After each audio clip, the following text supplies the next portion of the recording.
All right, happy Monday, Silver Souls. For this Mindful Monday, we have a few special guests. We have Dr. Kumu Patrick Scott.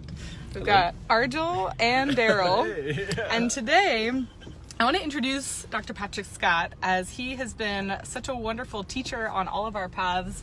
And actually, I don't know if I've told you, but you're the reason that I did Master Prac and all those things. Yeah, because when I found out that you had done the research on MER, I was like, wait, there's research? I have to do this. At the time, I was very left-brained and needed that proof. So that is why I went to Master Prac. And then he's also a Kumu of Huna, which is, do you want to explain what that means? We have a school here, and we're actually in Hawaii now. We're driving through Waimea and going on a little road trip, so forgive my lack of eye contact. It'll be safer if I focus on the road during this interview.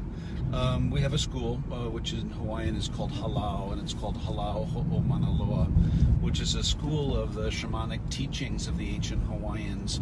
The modern name is Huna, although that's kind of a misnomer. It's basically a school of spiritual empowerment, and it teaches people of all walks of life, mostly professionals and people who are clinicians and various what we would call light workers, healers, helpers, coaches, trainers, therapists, that kind of stuff, doctors of all kinds, how to incorporate more natural, meditative, mindful, spiritually based teachings into their clinical and daily practices, of course into their daily lives as well.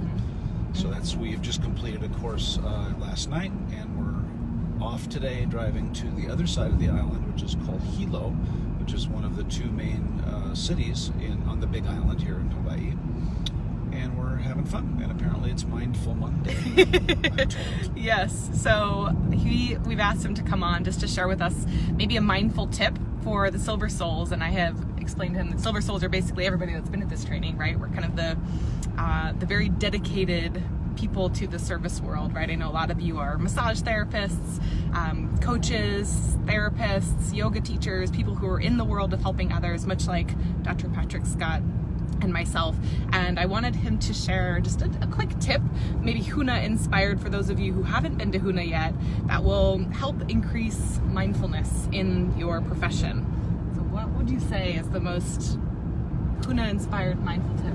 Well, there's several ways to answer this question. The first is that, even though we are spiritual beings having a physical experience, we still have a physical body. And so while, being a marathon runner, and I was kidding with one of the assistants last night who has no body fat, he's like a triathlete, and there's still, I joke with him because he's always sore, because he's always working out, and I joke and say, well, why must you run so much?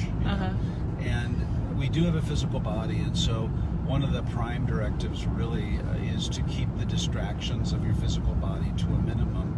You're not going to be as mindful if you're fatigued, or if you're sore, or if you're in pain, or if you're not minding or tending to the store, as it were. The thing that's hard about our lives these days, I think sometimes of my mother, who passed away in 1984, what she would do with Jocelyn holding the phone and broadcasting from a car in the middle of a rock in the middle of the Pacific, which is technically the most isolated place on the planet, and here we are just out on a drive. I don't know what she would do. I think she would think it was pretty ridiculous. And the downside of all of our technology is that we can become easily overwhelmed with information. It's said now that the average child, and I work with a lot of kids, can process between 30 and 50,000 words a minute, given all the gaming and all the stuff that they do in them. And you guys, as millennials, probably can process, 20 to 30,000 or 15 to 20,000. I, on the other hand, of my generation, maybe 5 to 10,000. The whole point is the human voice can only speak at a maximum of 125 words a minute. And so there's a lot of room in our head to make stuff up. And even while you're listening to this broadcast, you're thinking about a lot of things. You're thinking about your dry cleaning and what you're having for dinner and what you're doing and what you have to do in your to-do list, which is fine because you're capable of doing that. The challenge for mindfulness is having the discipline to at least occasionally shut it down. Shut it down through meditation. And the Huna specific practice I want to talk about today is just breathing. It's called Ha breathing. And Ha in Hawaiian means breath, and Hawaii means the breath, the energy or the mana that rides on the wave of the breath.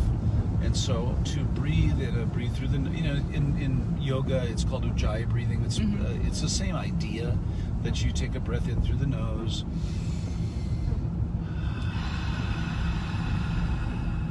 like that. And as you look at your day, stay in the moment. You can't control what you have to do later. Great example this morning is I had to pack after a 2-week trip, and I was mindfully packing, and I actually really enjoyed it, but I didn't worry about it last night with the Mai Tai. I didn't worry about it. I don't worry about it now, but I was packing, and it was fun, and it was easy, and there is no stress in the present moment. As long as you are firmly transfixed in the now, there is actually no stress. Stress is the anxiety about the future and the overwhelm of what you have to do, or perseverating or obsessing on the past. And when we're firmly, and I know this sounds easy, it's actually this is where the discipline comes in. Practice. Your breath will support it, your practice will support it. When you're brushing your teeth, brush your teeth. When you're packing, pack.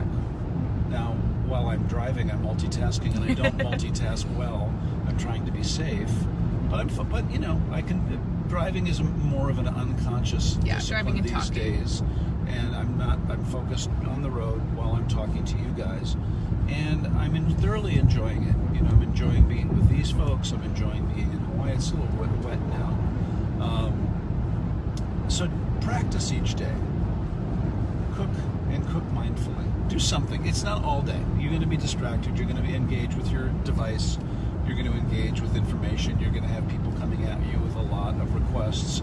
For, I would say, 20 minutes twice a day is a good way to start. Pick an activity like driving, where you don't have the radio on. You're just quiet.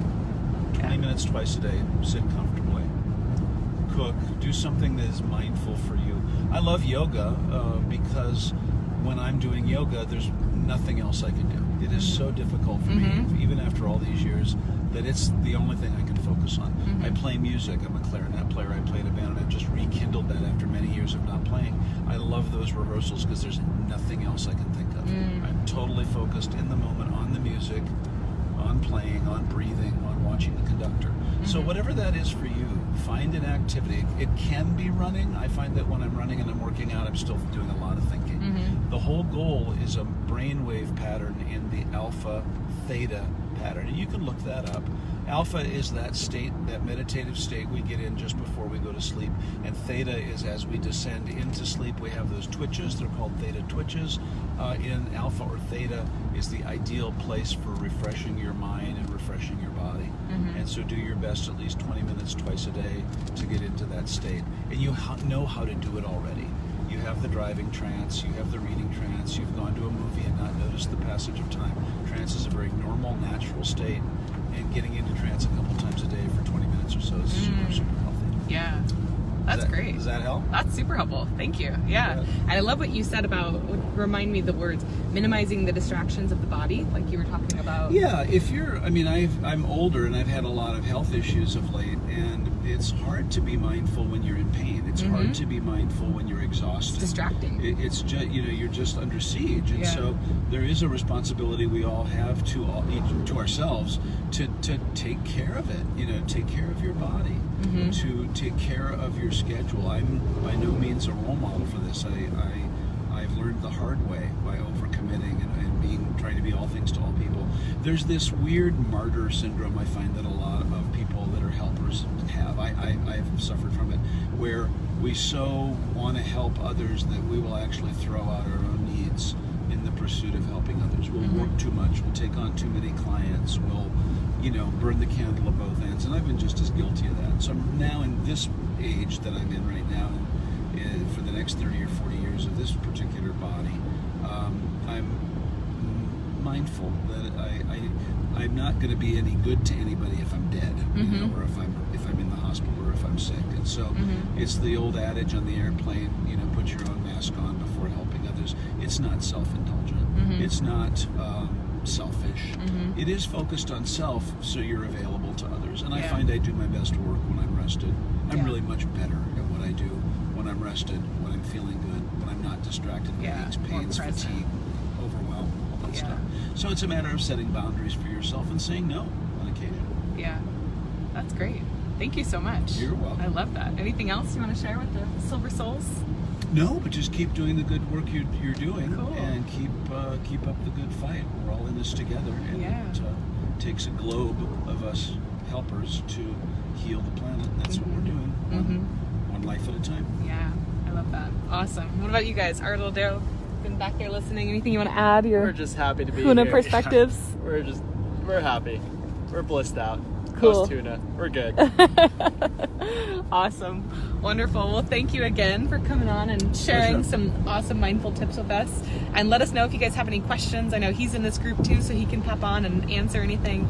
Ina, I see that you were here listening. I wish that you were here. We missed you so much and hope to see you again in September. All right, guys. Have a wonderful Mindful Monday, and we'll talk to you soon. Aloha.